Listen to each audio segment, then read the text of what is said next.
Hey, remember that time you were juggling a handful of external drives, trying to keep a small media library alive while your main NAS kept hiccuping every time you added a new folder?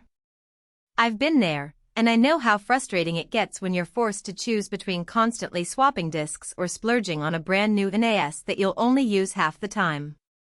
Before you throw another $100 at a bigger server, I want to walk you through whether a QNAP TLR1600PES 16-bay rack mount JBOD actually solves that problem or just adds another layer of complexity.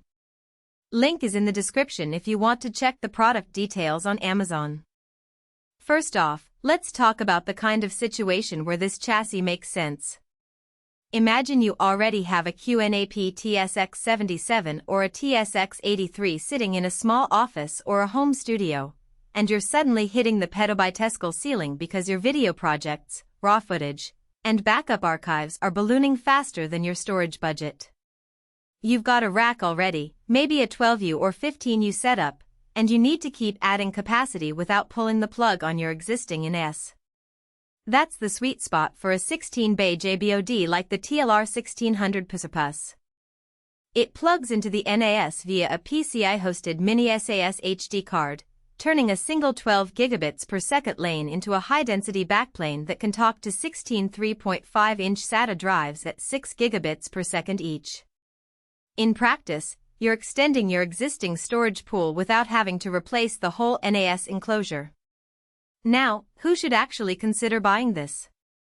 If you're already a QNAP ecosystem fan and you've got a rack mount environment, this is a very logical next step. Small to medium production houses that need to keep hundreds of terabytes online for editing, post-production, or surveillance footage will find the petabyte-Scale expansion claim realistic because you can stack multiple JBODs and still stay within the same logical volume group. It's also a good fit for data-intensive research labs that need to add drives on a rolling basis. You can start with a modest number of disks, monitor usage, and then double up later without having to rewire anything. On the flip side, if you're a home user who just wants a simple backup solution, this probably isn't the right investment. The TLR1600PES is a 3U chassis, so you need a proper rack or at least a shelf that can accommodate the depth. It's not something you'd just set on a desk. Moreover, because it's diskless, you still have to purchase the drives themselves, and the total cost of ownership can climb quickly. If your storage needs are under a few terabytes, a couple of larger external HDDs or a small NAS with built-in bays will be more cost-effective and easier to manage. Let's get into the practical strengths that actually matter once you've got it installed. The first thing people notice is the redundant power supplies. Two 500-watt units sit side by side, and they automatically take over if one fails. In a professional environment where a sudden power loss can corrupt weeks of footage, that redundancy is priceless.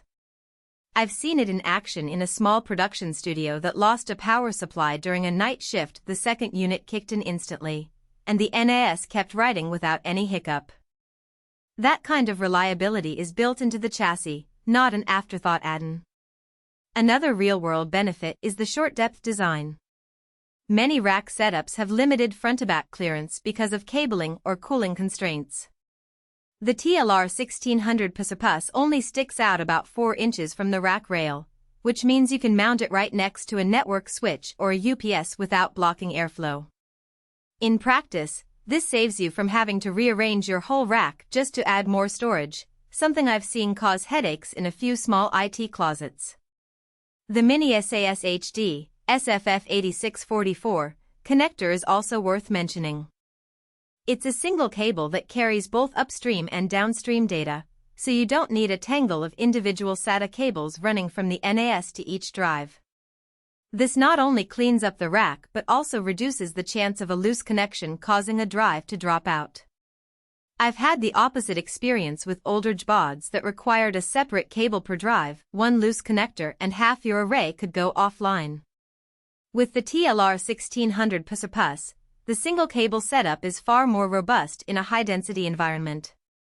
Now, the weaknesses, the ones that can bite you if you're not careful. First, the chassis relies entirely on the host NAS's RAID and storage management. It's essentially a dumb enclosure, so any intelligent features like drive health monitoring, automatic tiering, or inline compression have to come from the NAS side.